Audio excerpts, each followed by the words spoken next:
Every culture has myths about what happens before a child is born. And some of the common ones about prenatal life are that life in the womb is blissful because every need is met. The baby is fed whenever it wants, it's kept warm, and nothing very much happens in there, right? It's pretty calm.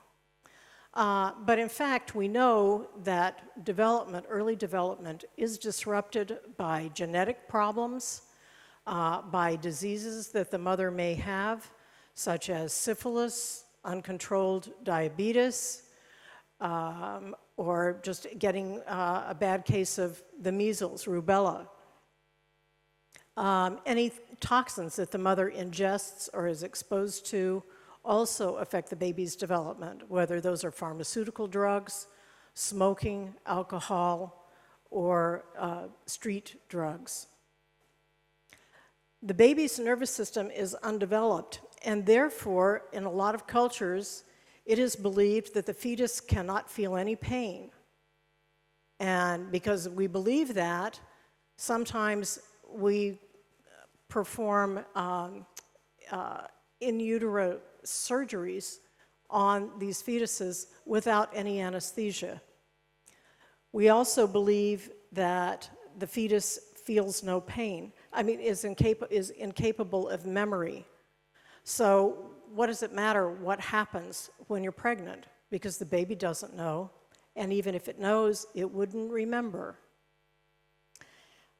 We also tend to believe that consciousness starts after birth, but in fact, it starts long before.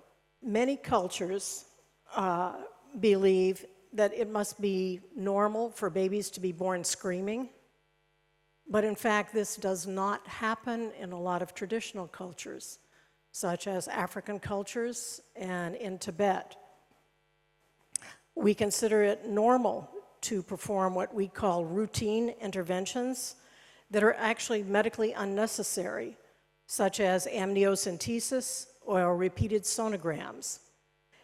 There may be reasons at times to do some of these, but a lot of times they're just done as a matter of course. In fact, amniocentesis sends the fetus into shock, sometimes for several days. We consider it normal to perform cesarean sections, even when they are not medically necessary. We perform them instead for the mother's or the doctor's convenience. And Turkey has one of the highest rates of cesarean births of all the countries in the world.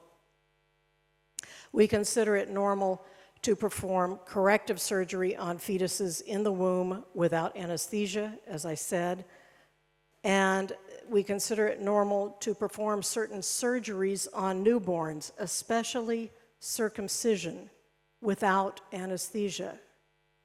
If you think about that, we would consider it cruel to do something like that to an animal. And finally, hospital staff routinely treat newborns as if they are something to be fixed, not a fragile, vulnerable person in a new, scary environment. Instead of handling them gently, doctors and nurses dump a baby on cold metal scales to weigh them. They prick their heels with a needle to check for reflexive actions. We put stinging drops into their eyes, and we take them away from their mothers and all human touch when we put them in incubators.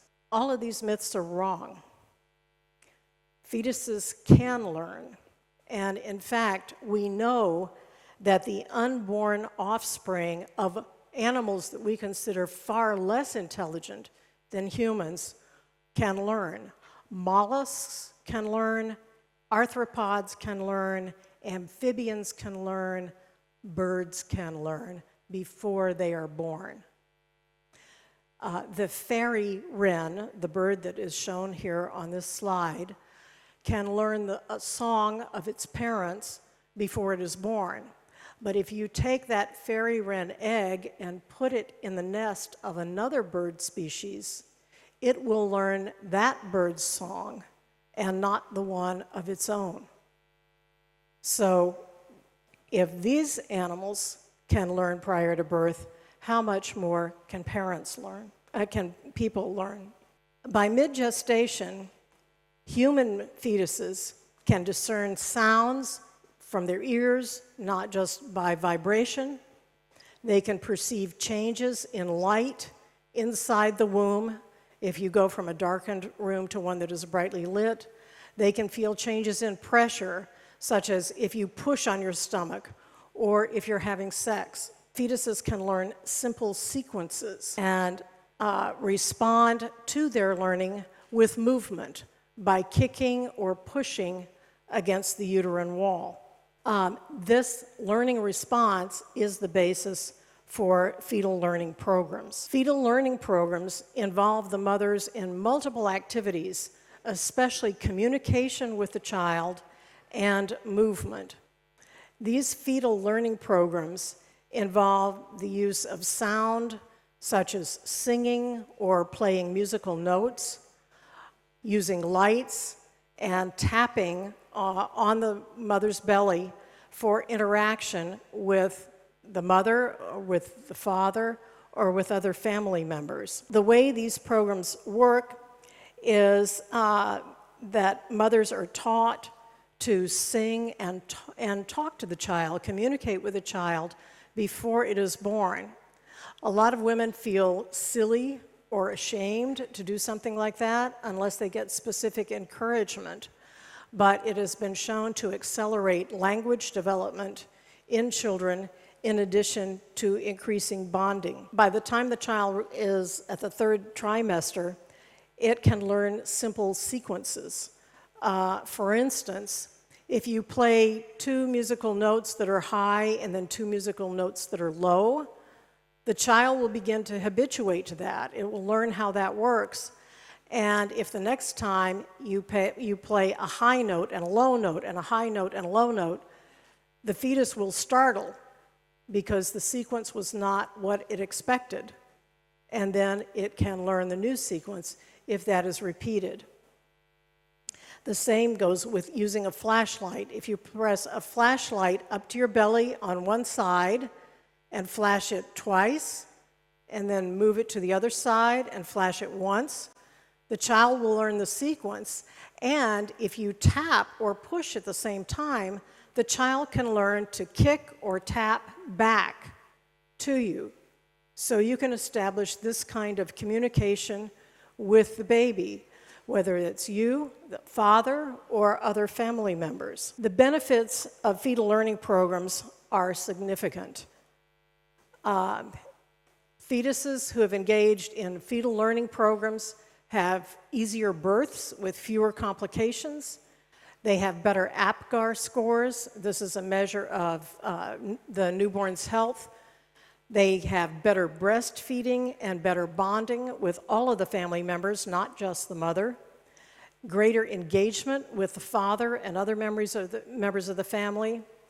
They demonstrate earlier purposive movement and social responses like smiling. And they have better coordination and balance, particularly if the mothers, as part of their fetal learning, have danced while they're pregnant with a baby and have, especially with music on, the baby begins to pair the rhythm of the music with the rhythm of the mother's movements. And also if the mother does yoga. Longitudinal studies of these children who are in fetal learning programs compared to controls show that these children have better scores on standard intelligence tests from the very beginning all the way up to age 12, which was as far as the study went. By age 12, the gap in intelligence begins to diminish a little because the controls finally start to catch up. But in the early years, children who were part of fetal learning programs are smarter and perform better on intelligence tests than children who did not have those opportunities. However, an important thing to know is that fetal learning is not all positive. Since the fetus can remember and learn, everything is registered by it. all events. But the same way that adults remember painful things, disappointments, or heartaches much more vividly than we remember happy events or ordinary events, which tend to be completely forgotten. The fetus also registers and is much more likely to remember traumatic and painful events that happened in the womb. And so a lot of the stories that I'm going to be telling you about today are ones that involve very painful learning experiences that happened before the child was born. It's just the way the human brain works.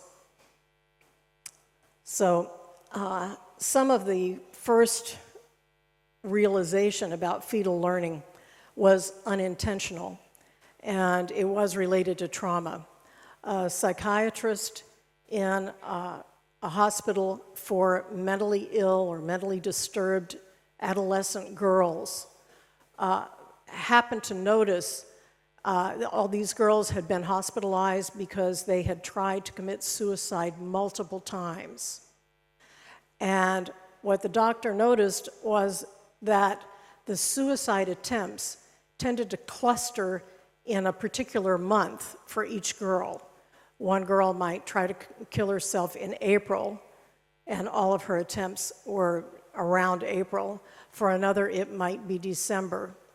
And after a lot of probing, he finally figured out that that month was the month that their mother had attempted to abort them. Obviously, the abortions were unsuccessful because these girls lived and were hospitalized, but somehow they knew that their life was supposed to end at a particular time, and they were unconsciously reenacting this imprinted program. And suicide method is also related to birth trauma. In a study of more than 400 suicide deaths, the suicide method replicated traumatic birth conditions. People who tried to asphyxiate themselves, whether it was by hanging or strangulation or drowning or poisoning by gas, were more than 4 times more likely to have had the umbilical cord wrapped around their neck at birth. And the same statistics hold for people who used mechanical means to commit suicide, such as killing themselves with guns or jumping from heights. Those were correlated with mechanical problems at birth, usually interventions with forceps or other forcible means. People can be regressed hypnotically to reproduce their descent into the birth canal, the repositioning by medical staff, and when they are so regressed in hypnosis, bruising patterns will reappear on their bodies if they were grabbed with forceps or using a vacuum suction or other obstetrical features. So the body remembers these things, and it can be held in a cellular memory, if not necessarily in a cognitive memory. Such children can also accurately reproduce neonatal reflexes that are lost with age, and this is so regular that the loss of these reflexes is used as a diagnostic tool to measure health. But how does this kind of thing happen?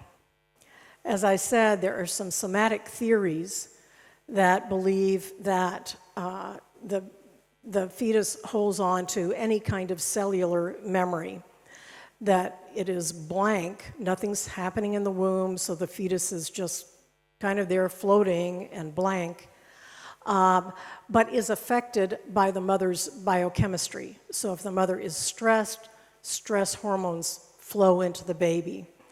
That means that not only is the baby affected by whatever the mother is feeling, it's in lockstep with her. The baby cannot deviate from that.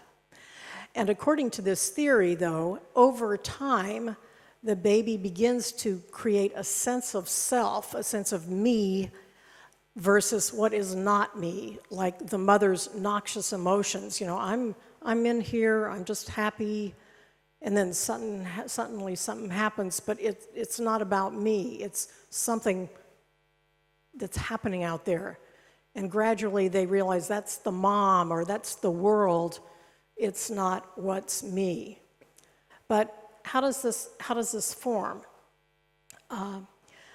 One interesting study that could not be done now showed, for instance, that mothers who were habitual smokers, when they were deprived of cigarettes for 24 hours and then were handed a cigarette again, the fetus, instead of having the mother's same emotions, the mother was happy, she's going to get her smoking fix, but the fetus, even before she lit the cigarette, went into distress because it was anxious about being poisoned with the nicotine. How does something like that happen, that the baby differentiates itself? Well, it may be hard to believe, but fetuses actually demonstrate extrasensory perception. I'm going to show you that this is true because it's an extraordinary claim to make, and I'll talk about what that means for your pregnancy. The evidence for this kind of extrasensory perception in fetuses comes from multiple independent sources using a variety of research methods. It has been verified by other witnesses, third parties, not just the mother and child. And similar findings occur in other conditions, such as in near-death experiences and in a number of paranormal studies. Current science cannot account for this, but there is a significant body of evidence that supports that these things really do happen. Fetuses demonstrate this extrasensory perception in a number of ways. One is that they can report visual memories before they're born. So they're still inside the womb, they should not be able to see anything, and they can describe what important people were wearing. Clothes that they have never seen, particularly, for example, their mother's maternity clothes. They can also repeat conversations that they were heard. The gist of them, not necessarily the exact words, but they can accurately report the gist of a conversation when they don't understand language, when they can't hear very well because they are inside.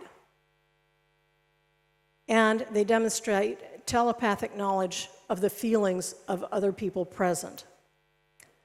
They have also produced verified memories going all the way back to conception. So this is before they have a very developed nervous system, even before the sperm and the egg have come together to create a unique new person.